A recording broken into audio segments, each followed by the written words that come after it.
नमस्कार. जय शिवराय मित्रांनो.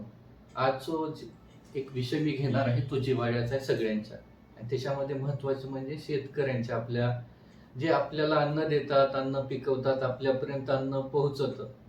कसं पोहोचतं, किती त्याच्या मागचे कष्ट असतात हे आपल्याला माहिती नसतात आणि ते आपल्यापर्यंत येतात. पण ते अन्नदात्यावर जे आज एक परिस्थिती निर्माण झालेली आहे आणि ती कोणत्या मार्फत आलेली आहे, ती शक्तिपीठ या मार्फत आलेली आहे. आता शक्तिपीठ हा तुम्हाला माहितीच असणार आहे. शक्तिपीठ जो आहे ना, तो आजकालचा खूपच चर्चेचा विषय झालेला आहे आणि याच्यामध्ये लाखो हेक्टर जी जमीन आहे, ती खूप अशी पाण्याखालची बागायत कोणत्या का परिस्थितीची असेना, पण ती खूप चाललेली आहे शेतकऱ्याची. आता अ, माझे जे पाहुणे आहेत परभणी जिल्ह्यामध्ये नांदगाव या गावी आहेत आणि त्या ठिकाणची पहिली जमीन आपली गेलेली आहे. नागपूर ते मुंबईचा जो समृद्धी महामार्ग आहे त्या ठिकाणी आणि ऑलरेडी तिथे किती 100 एकरच्या आसपास त्या ठिकाणी जमीन गेलेली आहे. बरेच लोकांना त्याचा नफा मिळालेला आहे, पण तो नफा घेऊन काय करणार लोक? जमीनच नाही. आणि आता जो आहे त्याच ठिकाणाहून आणखी 100-150 एकर जमीन चाललेली आहे.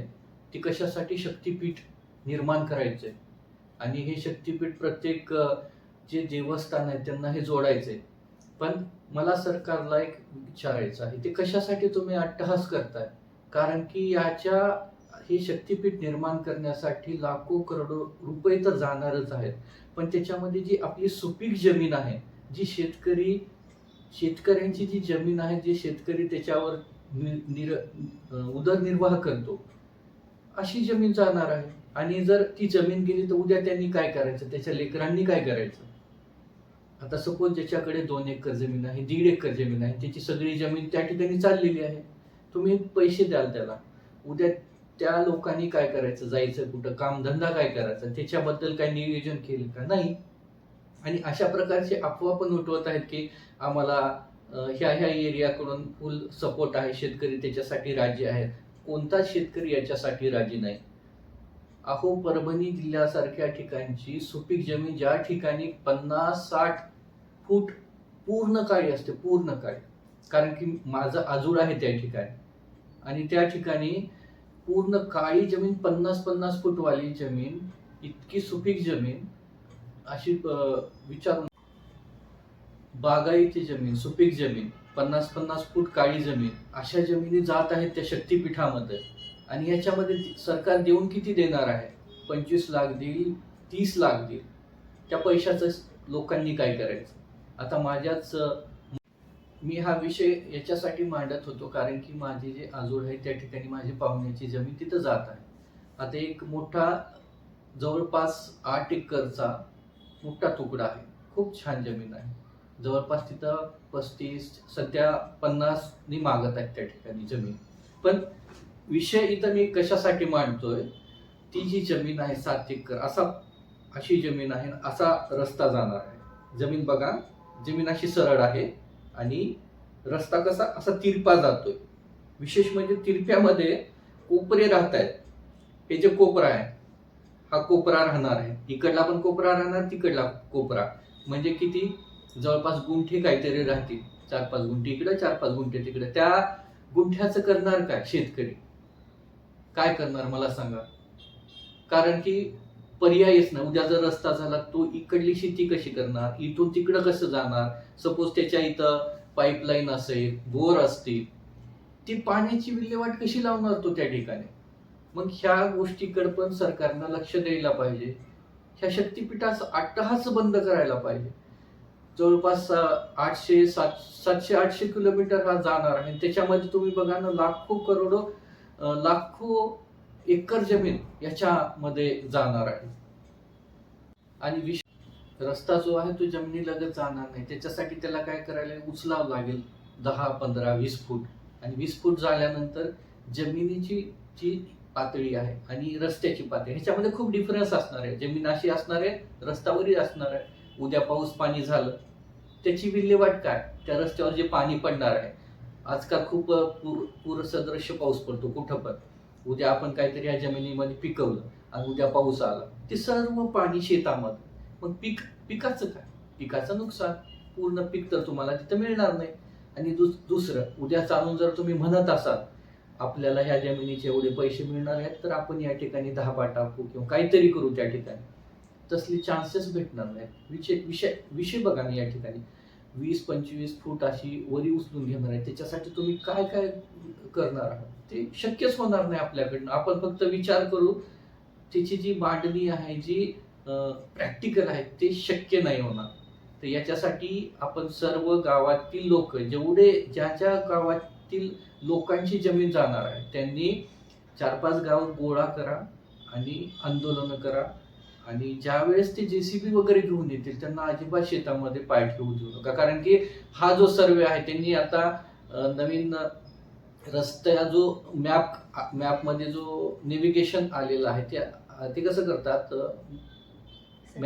मॅपद्वारे किंवा सॅटेलाइटद्वारे ते रस्त्याची पहिलीच आखणी करतात. कुणाची किती चालली त्यांना काही घेणं देणं नाही.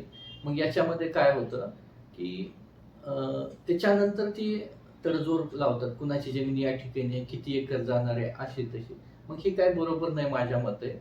आणि जर तुम्हाला ही गोष्ट होऊ द्यायची नसेल, ज्या परभणी जिल्ह्यामध्ये जवळा या ठिकाणी लोकांनी खूप आंदोलनं केली, महिला रस्त्यावर होत्या, पोलिस आल्यानंतर जस्ट इतकं त्यांनी दडपशाहीचा प्रयत्न केला, पण ती लोक काही शेवटपर्यंत त्यांच्या मताशी ठाम राहिले. सर्वांनी त्या ठिकाणी त्यांच्या गावातून जमीन जाणार होती, त्यांची गावातून, शेतातून, त्यांच्या शिवारातून चालली होती, त्यांनी अजिबात त्यांना तिथं उभा सुद्धा केलं नाही.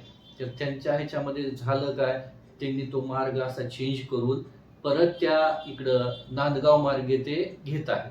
पण याच्यामध्ये मला आणखीन एक सांगायचं आहे, ऑलरेडी त्या ठिकाणाहून समृद्धी महामार्ग गेलेला आहे, त्या शिवारातून ऑलरेडी 100-125 एकर जमीन गेलेली आहे.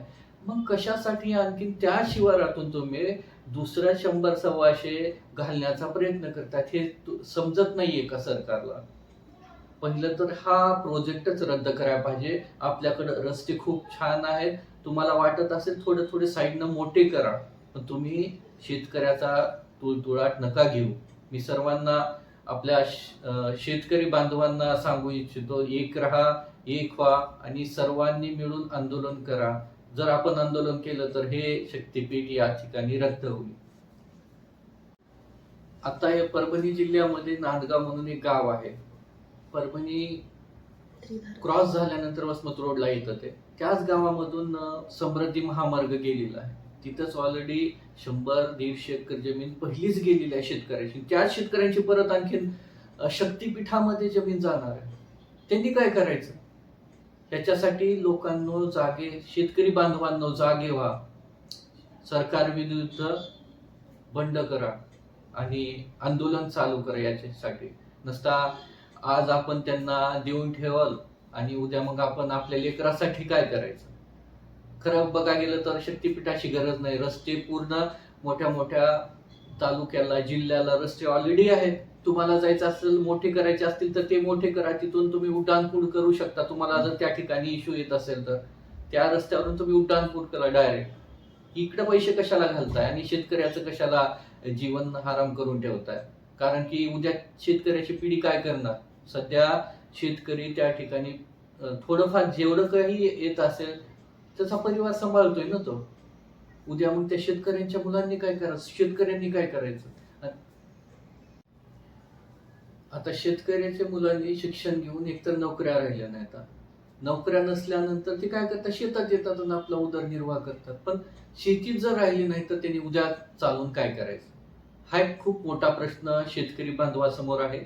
आणि मी आवाहन करतो या ठिकाणी, मी विनंती करतो आपल्या जरांगे पाटील साहेबांना, शेट्टी साहेबांना, यांनी याच्यामध्ये हस्तक्षेप करावा. खूप खूप खूप बेकार परिस्थिती आहे. माझे पाहुणे जे आहेत नांदगावला, त्यांचा मला फोन आला होता आणि खूप खूप बेकार परिस्थिती. कारण की ज्यांच्याकडे 4-5 एकर जमीन आहे ती इकडं ऑलरेडी काय गेलेली आहे, ऑलरेडी आणखीन इथं पण जाणार आहे. त्यांनी काय करायचं? खूप खूप बेकार परिस्थिती आहे.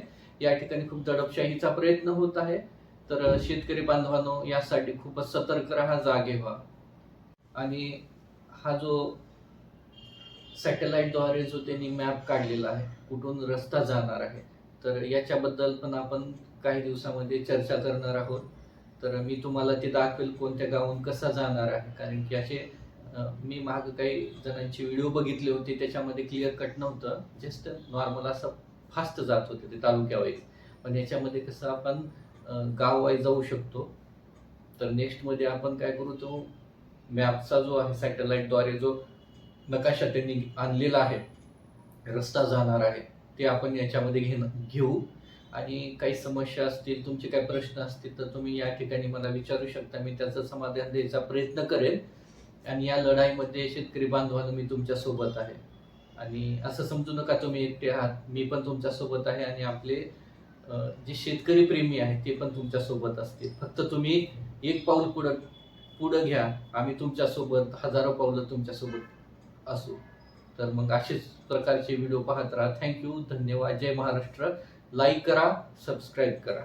आणि काही सजेशन असतील तर ते पण मला या ठिकाणी द्या. थँक्यू.